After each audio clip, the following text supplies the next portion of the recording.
voltando à pauta importante sobre essa questão das convocações, das datas FIFA, o retorno de Pedro ao Ninho do Urubu após ser cortado da seleção por conta de uma lesão muscular na coxa direita expõe um problema o qual o Flamengo está convivendo desde outubro, quando as eliminatórias sul-americanas voltaram a ser disputadas.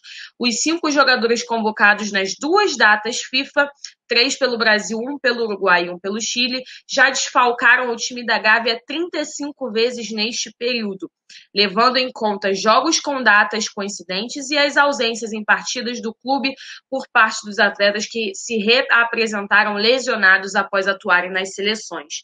Então, vamos lá. Lembrando um pouco, né, Rodrigo Caio, que retornou da seleção, apareceu e se reapresentou com um desgaste físico e depois de um tempo, foi diagnosticado com uma lesão muscular.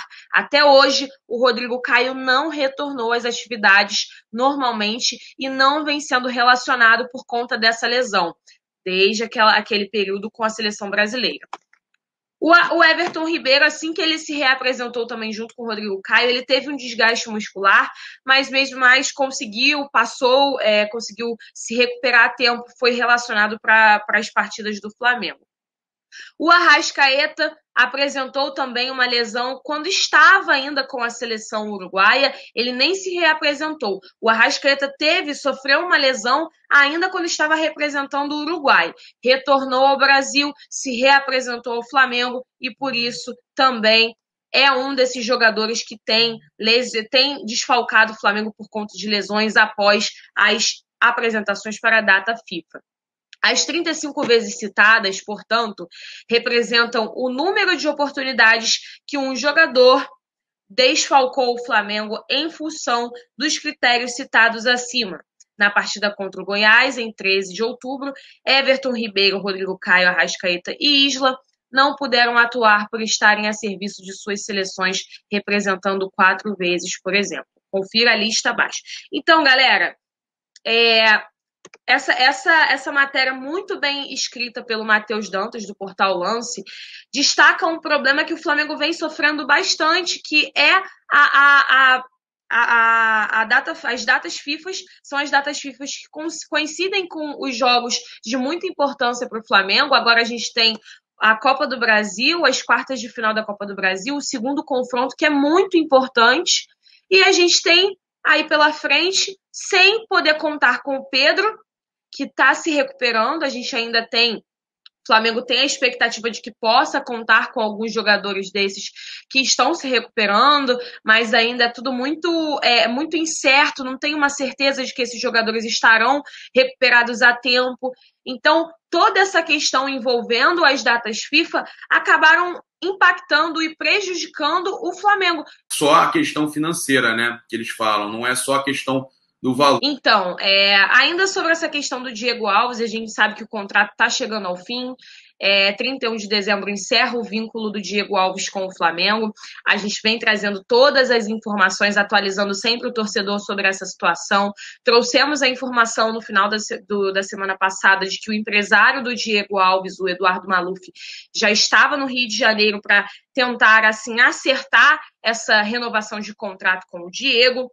Inclusive, a expectativa é que tivesse uma reunião nesse final de semana entre os dirigentes do Flamengo que são responsáveis por essa pasta, por esse departamento, com o empresário do Diego Alves. E a gente também apurou, trouxe e vai trazer algumas informações para vocês de que essa renovação não está tendo uma dificuldade para ser acertada, não está enterrada só pela questão financeira, mas também pela questão de tempo de contrato, cláusulas, e que também são muito importantes, que são consideradas muito importantes esses tópicos para os representantes do Diego Alves. Então, a gente também já tinha falado que a diretoria do Flamengo queria um tempo de contrato de 1 ano com o Diego, já o staff do Diego queria 2 anos de contrato. Então, essa negociação estava travando, estava sendo dificultada por essa situação também, e hoje a gente conseguiu apurar que realmente a situação financeira não é o mais preocupante, não é o mais agravante nessa renovação.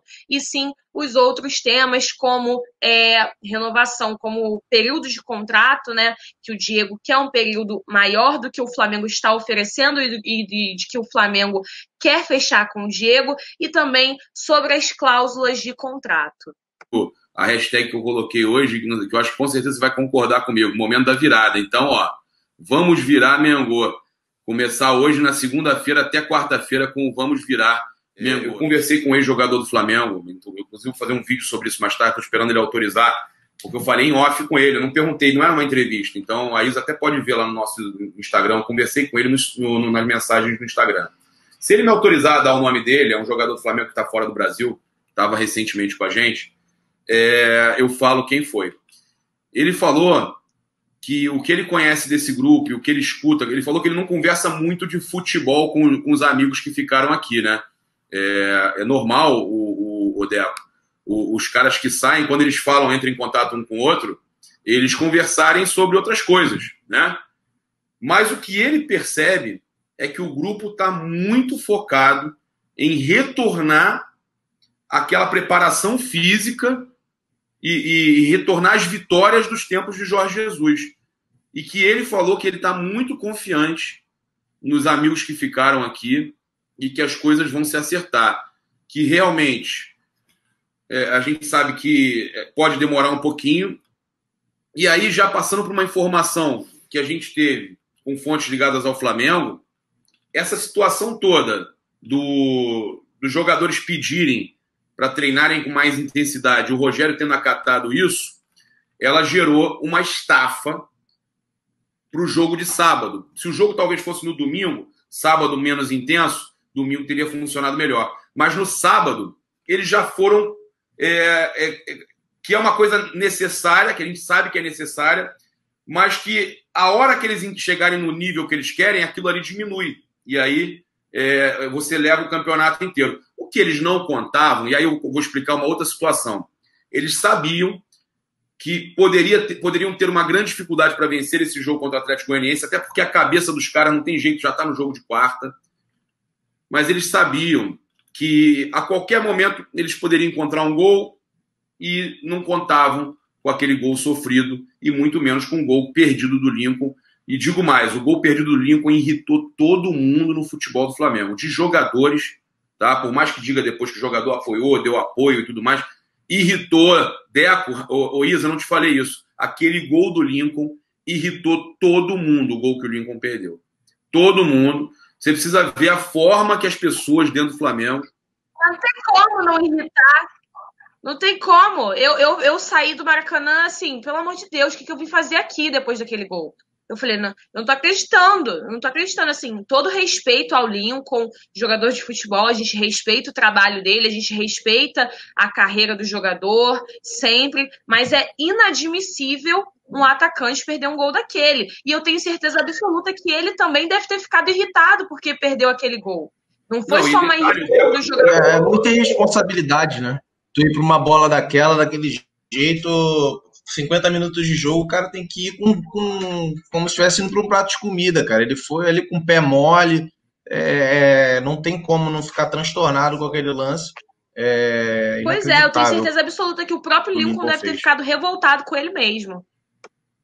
E outra coisa, pra lembrar, ele em outras situações contra o Grêmio e contra o Botafogo, o Grêmio que a gente eliminou na Copa do Brasil, né, com o gol dele no final, e contra o Botafogo também no Brasileirão, que a gente foi campeão, que teve aquele gol importante do Lincoln, ele entrou ligado. E acho que era isso que esperavam dele, que ele entrasse ligado no momento que a gente mais precisava dele. E ele não entrou. Então isso irritou pra caramba, todo mundo muito chateado. Mas a verdade é essa. Uma informação exclusiva que nós apuramos sobre toda a negociação envolvendo o Pedro. Nós trouxemos a informação que o Flamengo já tem um pré-contrato estabelecido com o jogador de 5 anos, esse pré-contrato, com o salário já ajustado, tudo acertado com o atleta. O Flamengo vai precisar exercer o poder de compra que tem com a Fiorentina. E a informação que a gente trouxe, que a gente está trazendo aqui para vocês, com exclusividade, é que grandes clubes da Europa, como o Real Madrid, já entraram em contato com a Fiorentina com interesse na compra do atacante do Flamengo, Pedro, por cerca de 30 milhões de euros. O clube tem prioridade, né? O Flamengo tem prioridade na compra do Pedro, mas outros clubes da Europa, como o Real Madrid, já mostraram interesse, já demonstraram interesse em comprar o Pedro. E por isso, o dirigente que ficou responsável por essa negociação entre Flamengo e Fiorentina, que fez, né, a negociação entre Flamengo e Fiorentina pelo empréstimo do Pedro e que estabeleceu que o Flamengo tem prioridade na compra por 14 milhões de euros, esse dirigente está um pouco desesperado porque viu que fez um mau negócio e também está sendo muito pressionado pelo clube por conta dessas novas investidas, né, dessas investidas de clubes grandes da Europa, como o Real Madrid, que apresentou um valor de cerca de 30 milhões de euros para comprar o Pedro. E aí a gente olha para o contrato de empréstimo com o Flamengo e o Flamengo tem a prioridade na compra e a prioridade na compra por 14 milhões de euros, sendo que nesse valor ainda vai ser abatido o valor do empréstimo que o Flamengo já pagou. Então esse dirigente da Fiorentina está sendo muito pressionado pelo mau negócio que ele fez. E o Flamengo, sabendo de toda essa situação, entende que o Pedro é um jogador que vai render bons frutos ao Flamengo, não só dentro do campo, mas também fora dos campos. Mas também fora dos gramados. O Pedro, se o Flamengo realmente exercer o poder da compra, que é o que mais provável de acontecer, o Flamengo está realmente empenhado em exercer esse poder de compra, em resolver toda a situação envolvendo a negociação do Pedro para ter o atacante em definitivo, o Flamengo sabe que vai precisar colocar a multa muito alta. Uma das multas mais altas que o Flamengo vai precisar estipular aí nesse novo contrato com o Pedro. Da Fiorentina foram procurados pelo Real Madrid com proposta na casa de 30 milhões de euros. 2 clubes portugueses, o Porto e um outro que foi dito aí também, e que eles estão sob pressão lá, porque liberaram o jogador para o Flamengo com uma opção de compra. E eles sabem, né? Inclusive, dá uma informação aqui, Isa, que o que passaram para a gente também é que a multa rescisória dele vai ser muito alta justamente para evitar essa recompra do mercado europeu, né? Não tem cláusula nenhuma de recompra, confirmamos mais uma vez. O que tem é uma prioridade de venda.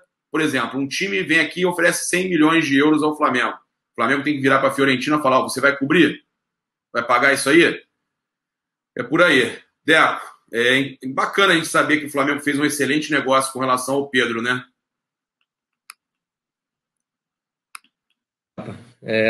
Acho que nem a Fiorentina acreditava no Pedro, né, cara? Para botar 14 milhões de euros. Pra gente é ótimo. E ainda com aquilo que você passou, né? Podendo pagar em 3 anos. Cara, é praticamente de graça, né? Pedro será jogador do Flamengo praticamente de graça. E é aquilo que você falou. Acredito que o Flamengo colocará no mínimo 50 milhões de euros a multa do Pedro. E aí, cara, vamos ver se a gente consegue segurar o cara pelo menos mais 1, 2 anos. E depois, ele é novo, né? E aí depois, daqui a 2 anos, ele vai para o Real Madrid. Para quem não lembra, desde a época do Pedro no Fluminense, o Real Madrid tinha interesse no Pedro, tá? Só que aí ele acabou se lesionando 1 dia ou 2 dias antes de ir para a seleção brasileira e o negócio acabou regredindo. Então, cara, pra gente é excelente, né? Negócio da China que o Flamengo tá fazendo aí.